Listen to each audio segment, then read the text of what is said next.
What is good with the YouTube? It is your boy Sean Rock to the Represent Mandatory Thrive HGBM, because every day it is mandatory for us to thrive, and I'm back again with another video. And if you are not subscribed to the channel, please subscribe, hit the notification, share the videos on your social media platforms, on your Google, whatever platforms that you on. Please get this content out. The channel name is Mandatory Thrive, which stands for every day is mandatory for us to thrive.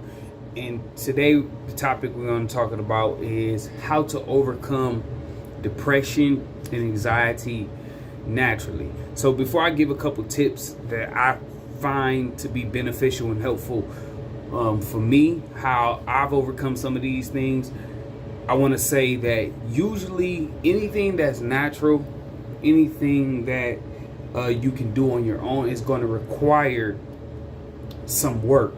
So it's not going to be easy, but it's always going to be worth it, right? Because whatever is not easy, it's always usually worth it. It's always a great reward for the efforts that you put into, doing these things. So anyways, so a couple tips of overcoming anxiety and depression. The first tip is understanding that you're not alone. Understanding that there are millions and millions of people in society around the world who's struggling with anxiety and depression for various different reasons. So you have to understand that this is a collective issue and that you are a part of a bigger picture of humanity, and that there are people are struggling with similar things. So just understanding first that you're not alone. Number two is accepting that this is a challenge, right, for you. Accepting it and accepting that it's something that's a part of who you are, because usually when it comes to healing or growth, it has to be a part of accepting, an alcoholic or a drug addict has to accept that in some form or fashion there will always be an addict until the day that they die. And this acceptance brings liberation. So that's the second thing. The third thing is journaling. Journaling. I cannot express this enough. If you are struggling with anxiety and depression, journaling is going to be a vital and essential tool to helping you get over the edge. Because one of the things that I've learned about journaling is that journaling literally puts so much in perspective. It's like a free therapist. Literally, journaling is a free therapist. A notepad is $1 at the dollar store, right? Or you can get 180 sheets for $1 at in a few pens, and you have your built-in therapist. The reason why journaling helps is because it gives us a safe space to express deep hurt, deep feelings, and not only to express those feelings, but to collect data about those feelings and kind of see where the timeline is coming from. Like, where does this lead from? Like, why? You can see and understand where things happen and how they connect. Journaling is going to give you a great perspective, and it's a safe, effective place, right? You don't have to worry about being judged. You don't have to worry about being critiqued. You can just be direct and effective in your own personal engagement and be your own therapist. Journaling has helped me to pinpoint various points in my life, from childhood trauma up into adulthood, that has led to a lot of my own personal anxiety and depression. All right, so journaling. The fourth thing would be exercise. You have to get those dopamine hits.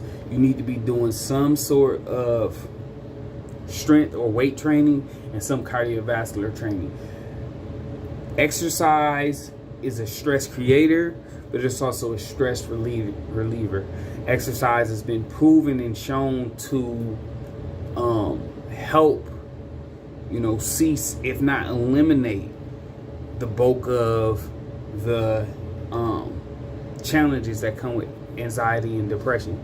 So you need to be doing some form of exercising, daily exercise to, put some additional stress on your body, but get some stress off. This is going to help you tremendously. I've never had really strong depression per se. Depression wasn't my thing. Depression was something that I would have every so often, usually during darker seasons like the winter and the fall.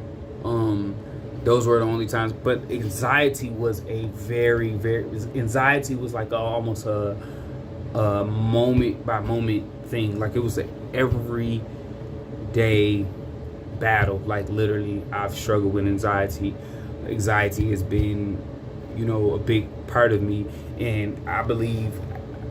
Well, I'll talk about that after I say finish this part. But yeah, so I feel like exercise has helped with anxiety, but I understand through journaling why I've struggled with anxiety, because I've always struggled to not live in the present. I don't live in the past very much. I live in the future a lot. That's what I discovered from my journaling. I live a lot of steps ahead of me, which creates an extreme anxiety and fear, right?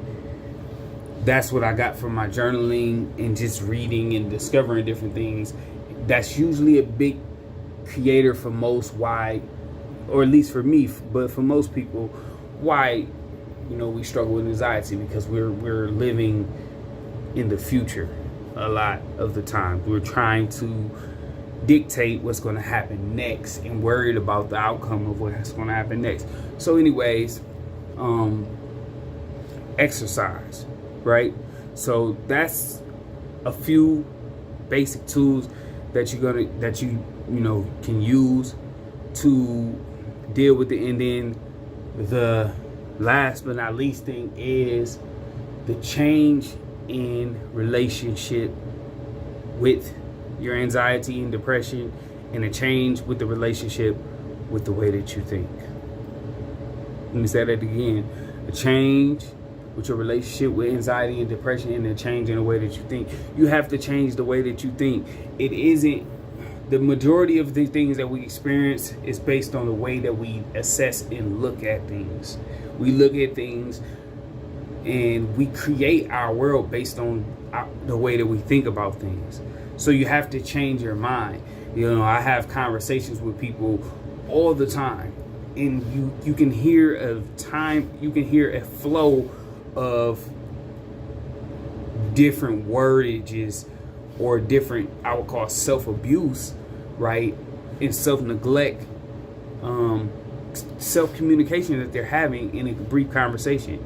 And all of that self-talk is dictating where you're going to be. So you have to change your mind. You have to change your relationship. You have to say, okay, I feel depressed. I feel anxious. But I'm going to dictate and determine my own feelings, and I'm going to choose to act according to what I want to see based on what I'm putting in my mind, right? So if the cup is half full or half empty, that's totally up to me. I can choose to see the cup as half full or half empty. And that's really going to change my trajectory. So you have to change your mind. So that's about 5 tips to help you if you're struggling with anxiety and depression. Sorry, it wasn't any simple, basic things. But once again, as I always say, if it's easy, the reward is not going to be worthy. If it's hard, the reward is always going to be worthy. So salute to everybody out there gaining. Remember, dream big, work hard, live great. Don't stop. It's your boy Sean Rock to the aka Lil Nicky.